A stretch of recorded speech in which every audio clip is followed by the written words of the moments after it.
I'm sure that you find it very hard to believe that I would ever come to a boil quickly.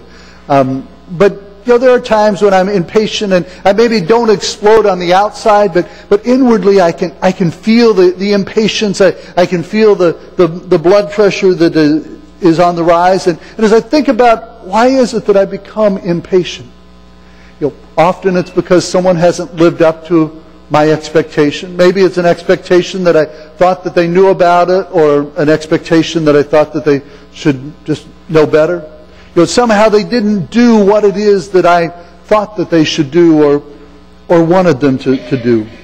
But when we're living by the Spirit, when we are led by the Spirit, love shows itself through patience. Now, we've all heard the story or joked about the fact that I don't want to pray for patience. Because sometimes when we pray for patience, we go through difficult times. But you know what? If we want to be like Jesus, then we need to be praying for patience.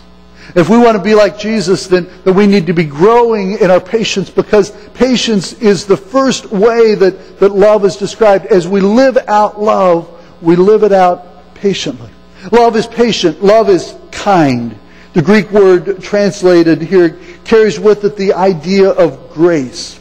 Kindness is an act of grace. We do something for someone that they haven't done anything to deserve it. God has shown His kindness to us in sending Jesus, that even before we've sinned, even before we knew what sin was, God provided a way for which we could be forgiven. God showed us kindness. How kind are you? Jesus said it's easy to love those who love you, but how about those who don't love you? How about those that may consider themselves your enemy? Let me say it another way. It's easy for you to be kind to those who are nice to you, but how about being kind to that person that isn't nice to you? Can you remember in the last week something unkind that someone said to you? Actually, you can probably remember something that someone said to you unkind in the last month, maybe even in the last 6 months. That unkind thing continues to go over in your mind. Well, what this means to live out kindness, pray for that person. Pray for that person who said that unkind thing to you. Whether it was intended or unintentional, pray for that person who's been unkind to you. Maybe you can take it a step further. Not only praying for that person, but choosing, make a determination that you're not going to do anything to seek revenge or to get even or to harm that person who has hurt you. Maybe you can even go a step beyond that. Not only choosing not to do anything that's going to hurt that person, but also doing something that's kind in return. They've done nothing to deserve it, but you reach out in kindness to them. Love does not envy. What does that mean? Envy means to begrudge another person for their good fortune, or feel jealous of what another person has. Love does not boast, and it is not proud. When a person is boastful or proud, or they've often described as being conceited or full of themselves, but love is not that way. Do you consider others more important than yourself? According to Paul, if we seek to show love to our neighbors, it means that we do it in a way that we don't build ourselves up, but rather we serve the other person. Love is not rude. Rude means shameful or disgraceful behavior. Have you ever known someone who has been rude? Probably a place where I'm most impatient with rude people is when I'm in the store going to a checkout counter and someone is on the phone. And as they're having the conversation that I can obviously overhear, it's obviously a personal conversation, and someone who's being paid to help the customers, they're doing their own personal business, and so I wait for them to get off the phone, and I'm not coming to a slow boil at that point. on the inside, and or maybe they try to check me out and use sign language while they continue in their conversation. Well, it's bad enough when we're treated rudely in a store. But what about in the church?